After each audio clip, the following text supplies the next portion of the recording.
नमस्कार, मैं ज्योति श्रीवास्तव। आप देख रहे हैं सी न्यूज भारत। वक्त हो चुका है मध्य प्रदेश और छत्तीसगढ़ बुलेटिन का, जिसमें बात होगी इंदौर की, जहां चोइथराम हॉस्पिटल के 47वें स्थापना दिवस पर विद्यार्थियों के लिए सर्जरी का विशेष शैक्षणिक प्रदर्शन आयोजित किया गया। साथ ही बात होगी जगदलपुर की, जहां पुलिस ने कानून व्यवस्था बिगाड़ने वाले असामाजिक तत्वों के खिलाफ कार्यवाही करते हुए नशे की हालत में चाकू लहराकर उत्पात मचाने वाले 2 आरोपियों को गिरफ्तार किया है।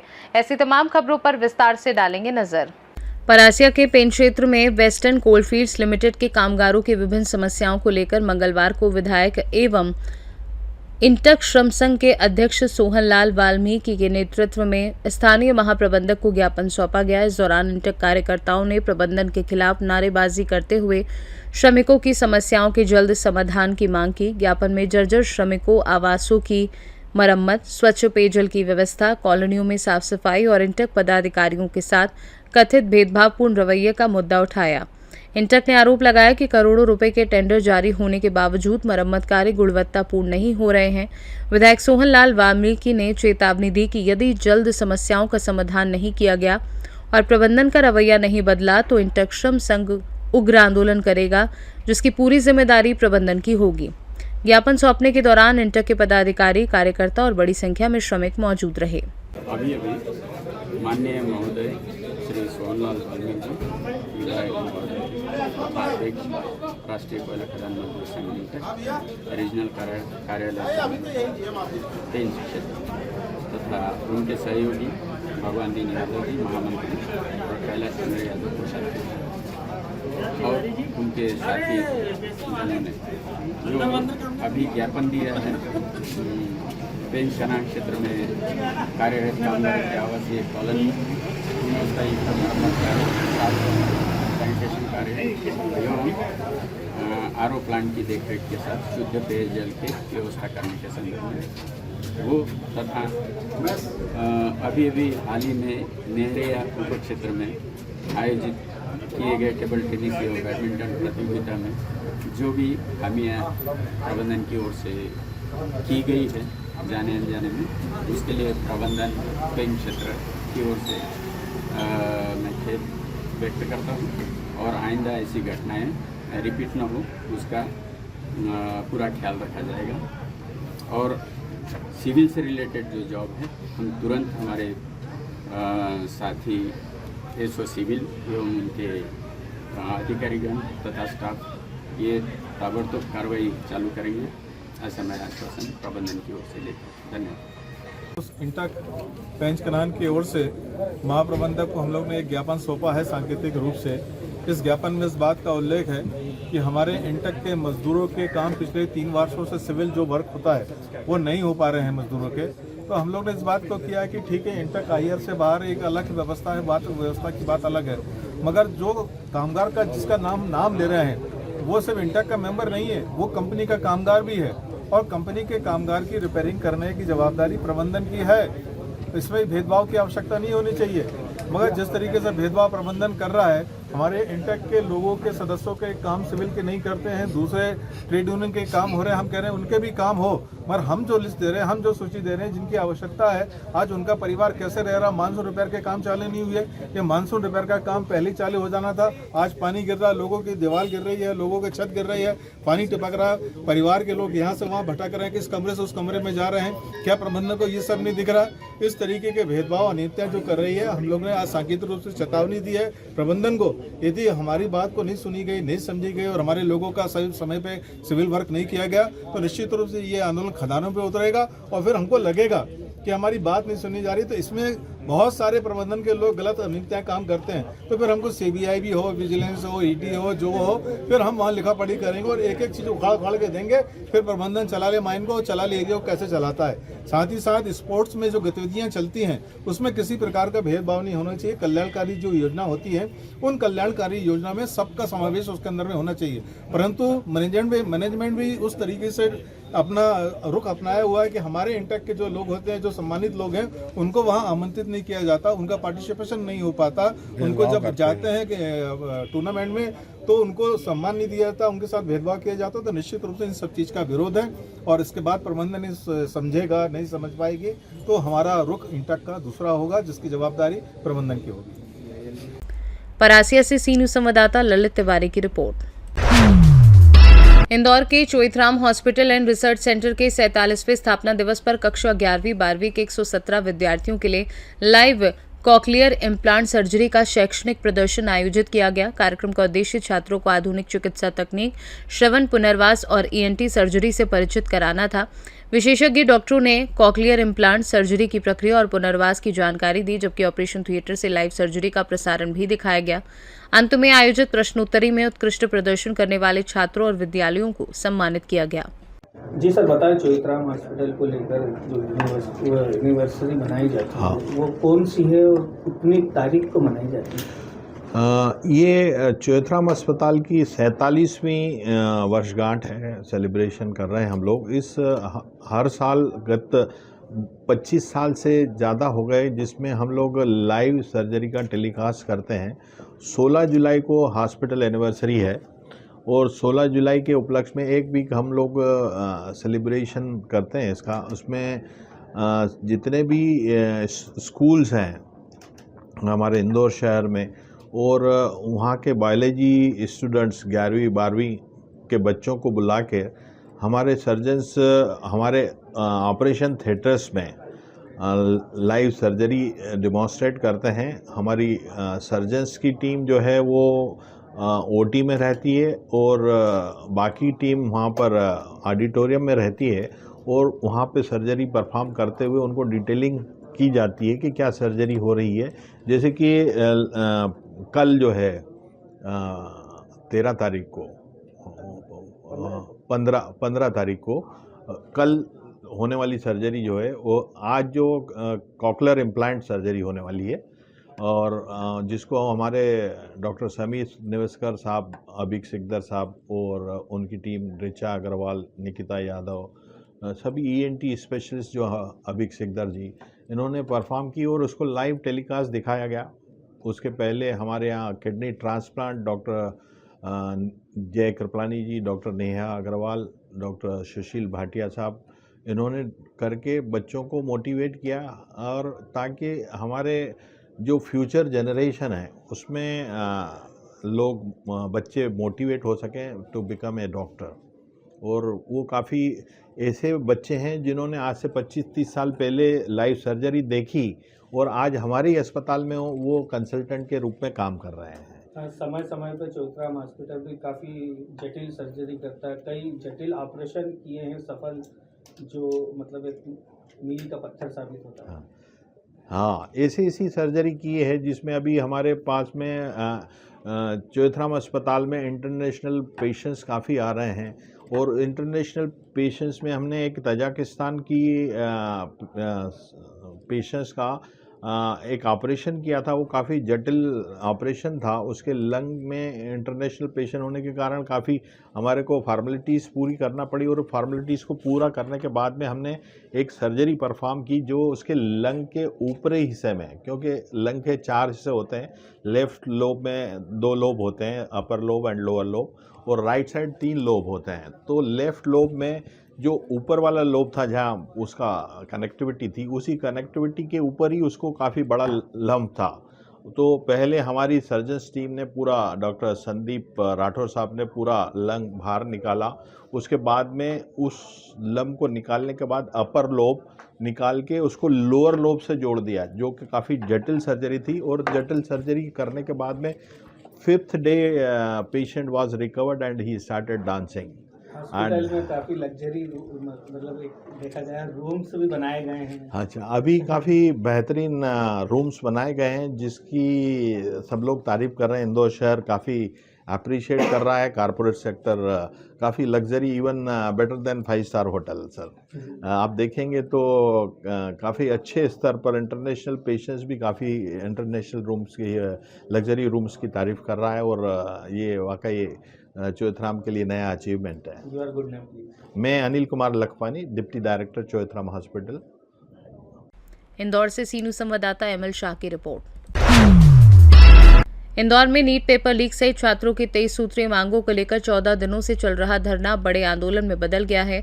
छात्र रैली निकालकर कलेक्ट्रेट पहुंचे, जहां सड़क पर बैठकर प्रदर्शन किया और प्रशासन की अनदेखी के विरोध में कुछ छात्रों ने सिर मुंडवाकर विरोध जताया। प्रदर्शनकारी छात्रों ने नीट पेपर लीक की निष्पक्ष जांच, एनटीए को भंग करने, केंद्रीय शिक्षा मंत्री के इस्तीफे, रिक्त पदों पर भर्ती, प्रतियोगी परीक्षाओं में पारदर्शिता, छात्रवृत्ति आकांक्षा योजना की जांच सहित 23 मांगों को लेकर प्रदर्शन किया। आंदोलन को कॉकरोच जनता पार्टी का भी समर्थन मिला। छात्रों ने चेतावनी दी कि मांगे पूरी होने तक उनका आंदोलन जारी रहेगा। डॉक्टर साहब बताएं, आप जो अनुराग यादव जी जो ये आज धरना प्रदर्शन किया है, धर्मेंद्र प्रधान जी के इस्तीफे की मांग की गई है, किस तरीके की मांग है छात्रों की? देखिए, लगातार पेपर लीक हो रहा है 2017, 2021, 2024 और 2026। 21 से धर्मेंद्र प्रधान शिक्षा मंत्री हैं केंद्र के। इसमें लाखों करोड़ों रुपए जब फॉर्म जमा होते हैं, लाखों बच्चे परीक्षा देते हैं, लाखों अभिभावक, कोई मजदूरी करता है, कोई किसानी करता है, कोई छोटे मोटे काम करके अपने बच्चे को बाहर भेजते हैं इंदौर पढ़ने के लिए या दिल्ली पढ़ने के लिए और बड़े शहरों में। उसके बाद हॉस्टल का भी खर्चा रहता है। तमाम मजदूरी करके एक पिता सोचता है कि उसका बच्चा एक काबिल बन जाए, देश का अच्छा मजबूत नागरिक बन जाए, थोड़े बहुत पैसे उसके पास आने लग जाएं। लेकिन ये जो सरकार है लगातार, ये छात्रों को एक उद्योग बना दिया है, जिससे दूसरी पार्टियों को, जो आप लोग देख रहे होंगे करोड़ों में विधायक खरीदे जाते हैं, वो बीजेपी में ही क्यों जाते हैं? तो यही मामला नीट से भी जोड़ सकते हैं, अन्य पेपर लीक से भी जोड़ सकते हैं कि गरीब का बच्चा कैसे आगे बढ़ेगा। भाई बड़े आदमी के बच्चों को पेपर मिल जाएगा, वो तो टॉप करेगा ही। भाई व्यवस्था भी ठीक, परिवार भी ठीक, संसाधन भी ठीक, तो गरीब आदमी का बच्चा कहाँ जाएगा? इसलिए ये छात्र बहादुरी कर रहे हैं, जिसमें अरुण बरोले जी और उनकी जो टीम है इंदौर में, ये कम से कम 10 दिन से आंदोलन कर रहे हैं। 2 बार मैं भी बैठने आया, मेरे साथी भी आए। आम आदमी पार्टी भी उनको लगातार सपोर्ट कर रही है कि भाई आप करो, आप देश का भविष्य हो। बच्चे जो भी युवा हैं वो देश का भविष्य है। सही तरीके से, लोकतांत्रिक तरीके से, संविधान के तरीके से अगर परीक्षाएं होती हैं और बराबर रिजल्ट आते हैं तो हमारा देश विकसित होने से कोई नहीं रोक सकता। परंतु सरकारों की ऐसी मंशा नहीं है कि गरीब का बच्चा बड़ा बने या देश विकसित हो। अभी जो केंद्र सरकार है, बीजेपी की सरकार है, उनने कहा है कि हम 2047 तक विकसित होंगे, परंतु विजन भी तो होना चाहिए, क्योंकि पहले की सरकारें 2020 तक कहती थी। हम 2047 तक भी अगर शिक्षा नीति सही नहीं करेंगे, स्वास्थ्य ठीक नहीं करेंगे, सही व्यवस्थाएं अंतिम व्यक्ति तक व्यवस्थाएं नहीं पहुंचेंगी, तो देश विकसित होने का सवाल ही नहीं उठता। कई छात्रों ने आत्महत्या भी की। नीट को लेकर 4 साल हो गए, तरह तरह के उसमें आते हैं और परीक्षा कैंसिल भी हो जाती है। तो वो क्या करेंगे बेचारे? मैंने पहले ही बताया कि किसी का बाप मजदूरी करता है, किसी का बाप गैरेज चलाता है, कोई किसान के यहाँ मजदूरी करता है, वो अपने बच्चों को भेजते हैं कि भाई बाबा साहब ने जो संविधान बनाया है उसके तहत हम आगे बढ़ जाएंगे, सबको बराबर का हक मिलेगा, देश आज़ाद हुआ। तो ऐसा भगत सिंह ने सपना थोड़ी देखा था कि इस तरह की चीज़ें होंगी कि बड़े आदमी के बच्चे ही पेपर लीक करेंगे और टॉप हो जाएंगे। तो ये चीज़ करना पड़ेगी। छात्र कितने दिनों से आंदोलन में बैठे हुए थे, बारिश भी बहुत तेज हुई है, उसके बावजूद भी यहाँ से हिले नहीं हुए। उनका दृढ़ संकल्प है। मैं उस टीम से मिलता भी रहता था। उनने ये कहा था कि भाई साहब हम नहीं बैठेंगे तो कौन बैठेगा। उनने नेतृत्व किया और मैंने आह्वान भी किया था सभी छात्रों से, पेरेंट्स से भी। कितने दिनों से बैठे थे? ये 10-12 दिन से बैठे हैं और दिल्ली में वो लोग 16 दिन से बैठे हैं। तो उनका यही कहना था कि हम लोग आगे नहीं आएंगे तो कौन आएगा। इस देश की किसी ना किसी को कमान तो संभालना पड़ेगी, क्योंकि किसी मतलब वो भी गाँव से आते हैं जो बच्चे यहाँ बैठे हैं। ये आंदोलन एक राष्ट्रव्यापी आंदोलन भी एक रूप ले, बिल्कुल बिल्कुल कह सकते हैं। जब युवा कर रहे हैं, कोई ये बच्चे कोई आतंकवादी तो है नहीं। धर्मेंद्र प्रधान कह रहे थे कि जो जंतर मंतर पे लोग बैठे हैं वो उग्रवादी हैं, तो मुझे लगता है सबसे बड़े उग्रवादी तो आप हैं, घर पे बैठे खा रहे हैं। वो बेचारे बानचुक जी जो साइंटिस्ट हैं, कई उनको अवार्ड मिले हैं अंतर्राष्ट्रीय, वो हमारे लिए बैठे हैं कि हमारे देश के बच्चे, वो देश के लिए बैठे हैं कि देश का बच्चा जब आगे बढ़ेगा तभी तो देश बढ़ेगा। आपका अनुराग यादव, प्रदेश संगठन मंत्री, आम आदमी पार्टी। अस्पताल पर बैठे थे।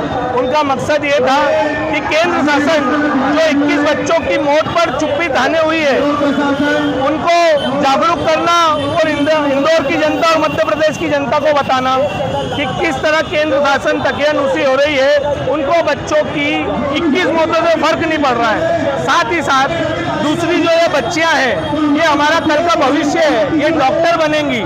नीट जैसी कोचिंग के लिए एक आकांक्षा योजना होती है जिसकी तैयारी के लिए बच्चों ने प्रतिभागी परीक्षा पास करके यहाँ आए, लेकिन 1 साल हो गया इनको ना कोचिंग दी जा रही है ना ही स्कूल दिया जा रहा है। तो आपने इस केंद्र शासन 21 बच्चों को खा गई है। आप क्या चाहते हैं हमारी बहनें भी जहर खा ले, मर जाए? आज उनकी लड़ाई को भाई अरुण बड़ोले जी आगे बढ़ा रहे हैं, जिनके समर्थन में हम यहाँ आए हैं। अगर सरकार इस 14 दिन 15 दिन के प्रदर्शन के बाद भी कुछ एक्शन नहीं लेती है, फिर आप क्या करेंगे? हम विधानसभा घेराव करेंगे 10 दिन के बाद। निखिल वर्मा। इंदौर से सी न्यूज़ संवाददाता एमएल शाह की रिपोर्ट। इस्कॉन अपनी स्थापना के 60वें वर्ष के उपलक्ष्य में प्रदेश भर में सेवा, संस्कार और आध्यात्मिक कार्यक्रम आयोजित कर रहा है। इसी क्रम में 19 जुलाई को इंदौर के श्री अन्नपूर्णा मंदिर से भगवान श्री जगन्नाथ की भव्य रथ यात्रा निकाली जाएगी, जिसमें देश विदेश से आए संत और श्रद्धालु शामिल होंगे। वहीं 26 जुलाई को निपानिया स्थित इस्कॉन मंदिर में बाल रथ यात्रा का आयोजन होगा। इस्कॉन पदाधिकारियों ने बताया कि 16 से 27 जुलाई के बीच प्रदेश भर में 31 रथ यात्राएं निकाली जाएंगी। संस्था द्वारा गौ सेवा, निःशुल्क भोजन, वैदिक शिक्षा, नशा मुक्ति और युवा चरित्र निर्माण जैसे कई सामाजिक एवं आध्यात्मिक प्रकल्प भी संचालित किए जा रहे हैं। उपलक्ष्य में एक आयोजन आप कर रहे हैं, 19 तारीख को एक भव्य रथ यात्रा जो निकलने वाली है, उसकी जानकारी दें किस तरह से यहाँ से निकली? यह शुरुआत हम इसी से कर रहे हैं, जगन्नाथ जी की रथ यात्रा से, जगन्नाथ जी का आशीर्वाद मिले। वैसे जैसे हमने कहा 31 रथ यात्राएं निकल रही हैं इंदौर की ओर से, 31 इन 31 सिटीज, और वर्ल्ड वाइड में तो 1000 से ज़्यादा निकल रही हैं। और यहाँ की जो रथ यात्रा होगी अन्नपूर्णा मंदिर से शुरू होगी और श्री गोपाल मंदिर तक जाएगी, और इसमें हज़ारों लोग आएंगे, विदेशी लोग भी आ रहे हैं। कीर्तन होगा, प्रसाद डिस्ट्रीब्यूशन, बुक डिस्ट्रीब्यूशन होगा, और लास्ट में जहाँ संपन्न होगी गोपाल मंदिर में, वहाँ सांस्कृतिक प्रोग्राम होंगे, भरतनाट्यम डांस, जगन्नाथ जी की लीला प्रदर्शित की जाएगी, अन्य कार्यक्रम। महाराज जी एक विशेष आयोजन कर रहे हैं बाल रथ यात्रा, इसके बारे में जी, यह बाल रथ यात्रा, क्योंकि हम चाहते हैं कि बचपन से ही संस्कार डाले जाएं। हमारा एक प्रहलाद स्कूल है वहाँ में, जहाँ हम चाह रहे हैं, एक तो गुरुकुल है, साथ ही साथ गुरुकुल रेजिडेंशियल गुरुकुल है। गुरुकुल के डायरेक्टर भी यहाँ बैठे हैं, 40 स्टूडेंट्स हैं हमारे, और गुरुकुल के अतिरिक्त हमारा जनरल पब्लिक के लिए हर संडे प्रहलाद स्कूल लगता है, और उसमें कोई भी बच्चे अटेंड कर सकते हैं, बालक हो बालिका अटेंड कर सकते हैं। ये जो रथ यात्रा 26 को है, ये बालकों ने ही और बालिकाओं ने ही अरेंज की है, उन्हीं का ऑर्गेनाइजेशन है। उन्होंने भी चंदा भी उन्होंने कलेक्ट किया है, कुकिंग भी भगवान के लिए प्रसाद की उन्होंने किया है, और पूजा वगैरह रथ भी उन्होंने ही बनाया है। ये रथ का आयोजन 26 को। गुरुदेव, यात्रा के दौरान किस प्रकार संदेश दिया जाएगा? कि सबसे बढ़िया यहाँ पर पर्यावरण की जो उसको लेकर किस प्रकार से संदेश दिया जाएगा यात्रा के दौरान? पर्यावरण संरक्षण को लेकर क्या कोई संदेश दिया? हाँ, बहुत सुंदर प्रश्न पूछा कि पर्यावरण को कैसे संदेश। एक तो जैसे हमारी जगन्नाथ जी की रथ यात्रा निकलेगी, क्योंकि बहुत अधिक मात्रा में हमारा प्रसाद वितरण होता है। गाड़ी रथ के पीछे पीछे ही हमारा म्यूनसिपैलिटी का जो है वाहन रहेगा, कुछ कचरा नहीं होगा रास्ते में। और वैसे भी सबसे बड़ा ये है कि इस्कॉन हो चाहे जगन्नाथपुरी हो, जगन्नाथपुरी में भी स्वयं पुरी के महाराज आके जगन्नाथ के सामने झाड़ू लगाते हैं। चाहे कोई यात्रा का स्थान और समय परिवर्तित किया गया पिछले वर्ष की? नहीं, सेम। तो मेरा कहने का मतलब था, पुरी के महाराज आकर ये हमको उदाहरण देना है कि हमको सब कुछ साफ सुथरा रहना चाहिए। और कुछ ही दिन के बाद गुंडीचा मार्जन, कल जो दिन आ रहा है गुंडीचा मार्जन, भगवान चैतन्य महाप्रभु स्वयं मंदिर को साफ करते थे। जितना हम मंदिर को साफ करेंगे या हमारा वातावरण को साफ करेंगे, उतना ही हमारा हृदय साफ होगा और हमारे हृदय में भगवान बसेंगे। थोड़ा सा अलग हटके प्रश्न है। इंदौर से सी न्यूज़ संवाददाता राकेश रायकवार की रिपोर्ट। बस्तर पुलिस ने कानून व्यवस्था बिगाड़ने वाले असामाजिक तत्वों के खिलाफ कार्यवाही करते हुए नशे की हालत में चाकू लहराकर उत्पात मचाने वाले 2 आरोपियों को गिरफ्तार किया है। ये कार्यवाही पुलिस अधीक्षक शलभ कुमार सिन्हा के निर्देशन में की गई। पुलिस के अनुसार 12 जुलाई की रात राजेंद्र नगर वार्ड में अभिषेक पानीग्राही उर्फ बामन और रोहित पोयाम ने अपने एक साथी के साथ मिलकर चाकू और डंडे के बल पर लोगों को डराया धमकाया, गाली गलौज की और मारपीट कर तोड़फोड़ की। शिकायत के आधार पर मामला दर्ज कर जांच शुरू की गई। विवेचना के दौरान दोनों आरोपियों को गिरफ्तार कर न्यायालय में पेश किया गया, जहां से उन्हें न्यायिक रिमांड पर भेज दिया गया। मामले का एक अन्य आरोपी सोनू बघेल अभी फरार है, जिसकी तलाश जारी है। पुलिस ने बताया कि जिले में कानून तोड़ने वाले और असामाजिक तत्वों के खिलाफ अभियान आगे भी लगातार जारी रहेगा। दिनांक 12 जुलाई 2026 को थाना बोधघाट क्षेत्र में गंगा मुंडा एरिया में कुछ असामाजिक तत्व दारू पीकर हुलड़बाजी कर रहे थे और उन्होंने मोहल्ले के बहुत सारे लोगों के घर के बाहर जाकर तोड़फोड़ भी की थी। इसमें प्रारंभिक रीत्या स्पष्ट हुआ था कि वो लोग नशे में धुत होकर पैसे की कुछ डिमांड कर रहे थे। इसमें अभियुक्त के नाम इस प्रकार है कि अभिषेक पानीग्राही उर्फ बामन, जो कि गंगानगर वार्ड का रहवासी है, रोहित पोयाम, और इसमें और एक अभियुक्त है सोनू बघेल, जो कि अभी इस वक्त फरार है। इसमें से अभिषेक पानीग्राही उर्फ बामन और रोहित पोयाम इनको बोधघाट पुलिस द्वारा त्वरित कार्रवाई कर गिरफ्तार कर लिया गया था। इसमें बोधघाट पुलिस के थाना प्रभारी सुमित चंद्रा एवं उनकी टीम और ब्लैक पैंथर टीम, इनका बहुत महत्वपूर्ण सहयोग रहा। इन्होंने त्वरित मैटर को कॉग्निजेंस में लेते हुए एक स्पेशल टीम का गठन किया था एसपी शलभ सिन्हा सर के मार्गदर्शन में, और वहां पर जाकर रात भर उन्होंने कार्रवाई करके 2 लोगों को पकड़ा था। और इसमें जो थर्ड अभियुक्त है, इनकी पता तलाश अभी भी जारी है और इनको त्वरित मैं आश्वासन देता हूँ कि इसको भी अरेस्ट किया जाएगा। अभी इनको माननीय न्यायालय समक्ष पेश करने के लिए रिमांड पर भेज दिया गया है और हम चाहते हैं कि ऐसे और असामाजिक तत्व अगर रहेंगे उनके ऊपर और कड़ी से कड़ी कार्रवाई हो। अगर आसपास के एरिया में कोई अगर किसी को कंप्लेंट होती है तो मैं अपील करता हूं बस्तर वासियों से और आपके मीडिया से भी कि आप हमको त्वरित पॉइंट दीजिए और हमारी जो टीम है वो तत्पर है, वो वहाँ पर आकर एक्शन ले लेंगे। एक्चुअली इनका पर्पस जो दिख रहा था वो इस तरीके से है कि इन्होंने ये आदतन अपराधी है, इनके ऊपर पहले से भी प्रीवियस में एफआईआर रजिस्टर्ड है।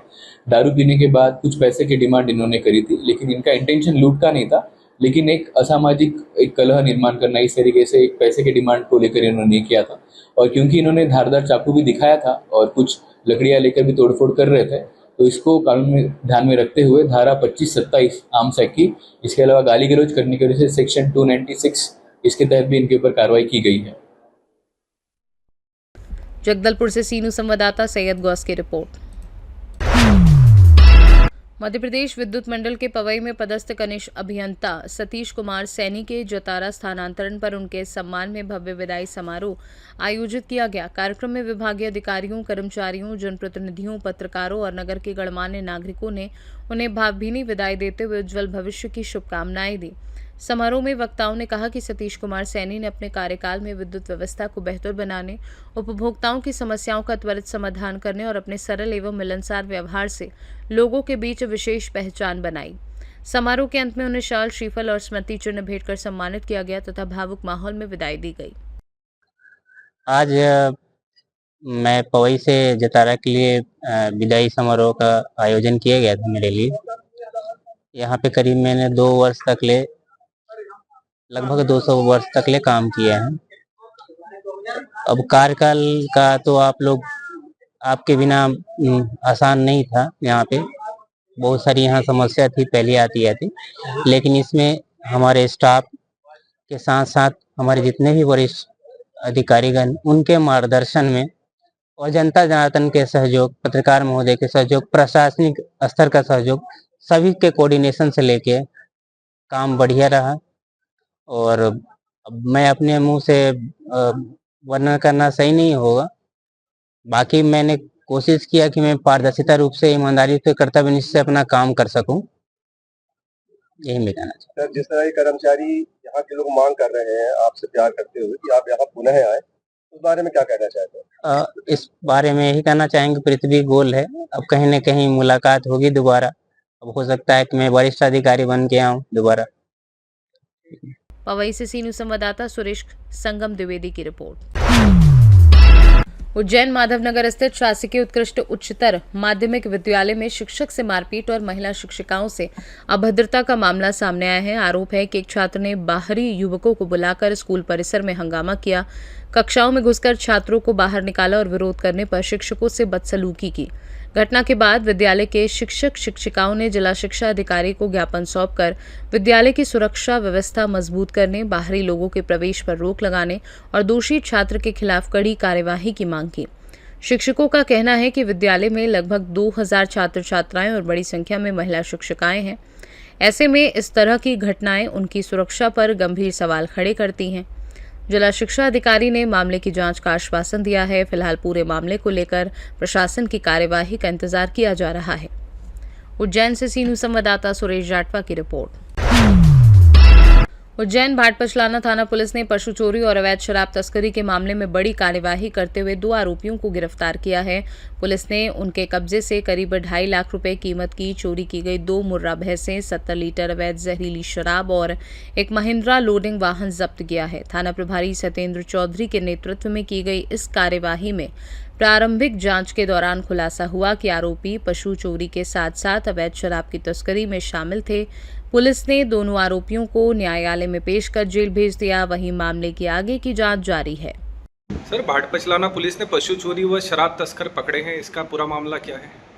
ये मामला इस प्रकार है कि हमारे थाना क्षेत्र के गांव कमठाना में दिनांक 24/6/2026 को विकास पाटीदार की 2 भैंसें कीमती 2.5 लाख रुपये उसके खेत से अज्ञात बदमाश चोरी करके ले गए थे, जिनकी पतारसी हमारे द्वारा की जा रही थी।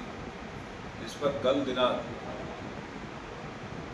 12/6/2026 को गांव कमठाना से रतलाम रोड पर सूचना मिली थी कि एक लोडिंग वाहन में अवैध शराब लेकर कुछ बदमाश लोग आ रहे हैं, जिस पर थाना भाटपचलाना की टीम द्वारा उनको मौके पर जाकर रोका गया। उक्त लोडिंग वाहन में से 70 लीटर कच्ची जहरीली शराब आरोपी राहुल मालवी निवासी बपैया और ओंकार चंद्रावत निवासी बपैया थाना महिदपुर रोड के कब्जे से जब्त की गई थी, जिस पर धारा 34(2) एवं 49 आबकारी अधिनियम का प्रकरण पंजीबद्ध किया गया है। बाद में इन्हीं आरोपियों से पूछताछ करने पर इन्होंने बताया कि विकास पाटीदार निवासी कमठाना की भैंसें भी हमारे द्वारा ही चोरी की गई थी, जिस पर इनके कब्जे से आज दिनांक को इनके गांव बपैया से 2 भैंसें कीमती 2.5 लाख रुपये की आज जब्त की गई है।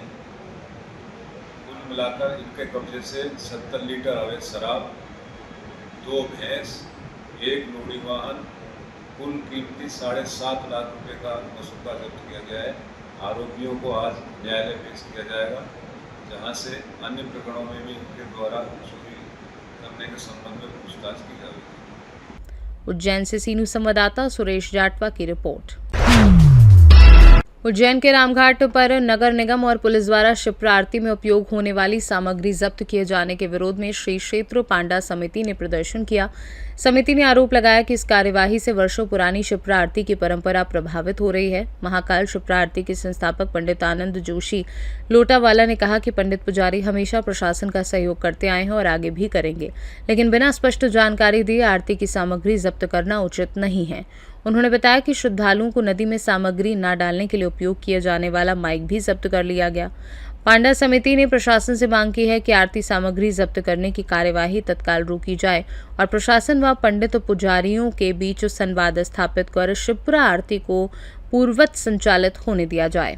ये कह रहे हैं कि परंपरागत से जो शिप्रा आरती यहाँ पर परंपरागत से चलती आ रही है, उसे शासन से निवेदन है कि ये आरती कोई भी बंद ना करें और जो भी शासन की मान मर्यादा में जो कार्य हैं वो हमसे शासन पहले कहें तो हम उनकी भी बात मानने के लिए तैयार हैं, लेकिन हमारे तखत पाटले अनाउंसमेंट वगैरह ना हटवाएं। शासन से हाथ जोड़ के निवेदन है, क्योंकि इसमें यहाँ पर सभी पंडा पुरोहितों में विरोध हो, ऐसा काम ना हो और हम सब शासन का सहयोग करने के लिए तत्पर हैं। आरती में यहाँ पर श्रद्धालुगण पूरे हिंदुस्तान के लोग यहाँ पर सम्मिलित होते हैं और उनकी आस्था पे ठेस ना पहुँचे, ऐसा कार्य अभी शासन के लोग कल भी आए थे तो उन्होंने आरती बंद कराने का कोई भी ऐसा निर्णय नहीं किया है, लेकिन यहाँ से तख्त, पाटले और जो भी व्यवस्था है, अनाउंसमेंट वगैरह यहाँ से हटा दिए गए हैं। तो हमारा निवेदन है कि ये चीज़ यहाँ पर शासन ना करें और सभी का सहयोग प्रदान करें, सभी आस्थाओं की ठेस ना पहुँचाएं और सनातन धर्म की रक्षा करने के लिए और धर्म का प्रचार करने के लिए यहाँ से परंपरागत क्षिप्रा आरती होती है और सभी भारतवर्ष के सभी श्रद्धालुगण यहाँ आरती में सम्मिलित होकर सब श्रद्धालु की सुविधा के लिए यहाँ पे रख रखा है, क्योंकि यहाँ पे अनाउंसमेंट भी होते हैं कि नदी में गंदगी ना करें, हार फूल पत्ती कचरा आदि ना डालें, चोटे उठे गिरों से सावधान रहें, ऐसे अनाउंसमेंट होता है। कोई गुमशुदा हो जाता है तो उसके लिए भी यहाँ पर अनाउंसमेंट किया जाता है। बरसात को तो हम देखते हुए नदी बाढ़ आने के कारण हम यूं ही हमारे तख्त, पाटले सब सामग्री यहाँ से हटा देते हैं और जो परंपरागत से आरती चलती है वही आरती करते हैं। उज्जैन से सीनू संवाददाता विजय सोलंकी की रिपोर्ट। उज्जैन जिले की घटिया तहसील स्थित जवाहर नवोदय विद्यालय के 2 छात्रों की तालाब में डूबने से मौत हो गई। एसडीआरएफ पुलिस और प्रशासन की टीम ने रेस्क्यू अभियान चलाकर दोनों के शव तालाब से बरामद किए। मृतकों की पहचान 15 वर्षीय प्रज्ञान विमल कक्षा 10 और 14 वर्षीय रोशन बरेठा कक्षा 9 के रूप में हुई है। दोनों छात्र विद्यालय परिसर में रहकर पढ़ाई कर रहे थे और सोमवार शाम से लापता थे। प्रारंभिक जांच में आशंका है कि दोनों तालाब में नहाने गए थे जहां यह हादसा हुआ।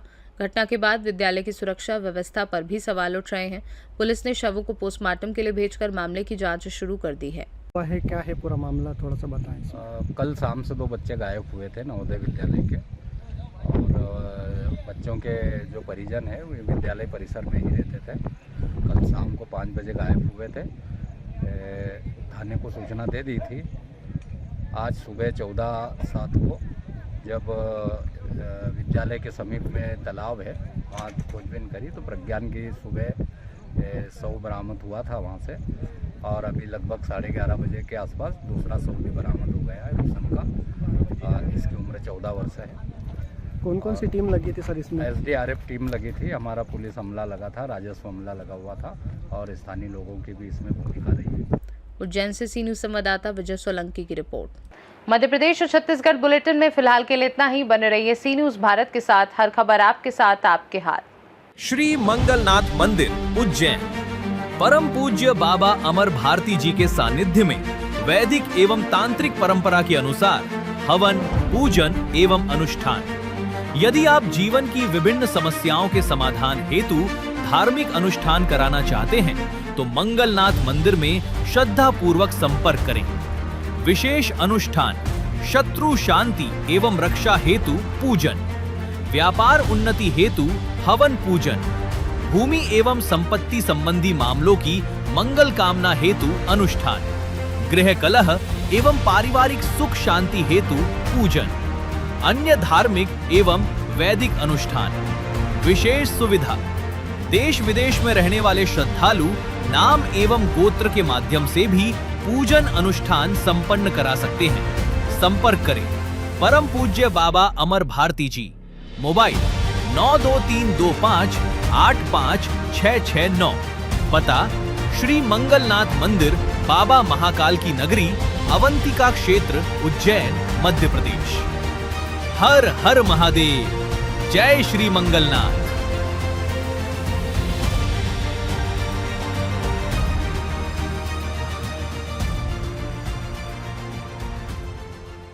जय मंगलनाथ। उज्जैन मंगलनाथ मंदिर, पुजारी महंत बाबा अमर भारती मंगलनाथ से, मंगल ग्रह का जन्म स्थान, नवग्रह उसमें मंगल ग्रह का जन्म स्थान शिव स्वरूप में। जिन जातक की कुंडली में मंगल का दोष होता है या मांगलिक कुंडली होती है, जैसा कि 1, 4, 7, 8 और 12वें स्थान पर जहाँ भी मंगल होता है, पत्रिका में मंगल पूर्ण होता है। उस पूर्ण मंगल दोष निदान के लिए भगवान मंगल का दही और भात का पूजन करने से समस्त प्रकार के मंगल दोष का निदान होता है। मंगल ग्रह अग्नि तत्व अंगार के समान उनका स्वरूप है। उनके शरीर पर शिथिलता प्रदान करने के लिए दही और भात का भगवान पर लेप करने से मंगल दोष निदान होता है। मेष और वृश्चिक राशि के स्वामी मंगल। जय मंगलनाथ, हर हर महादेव।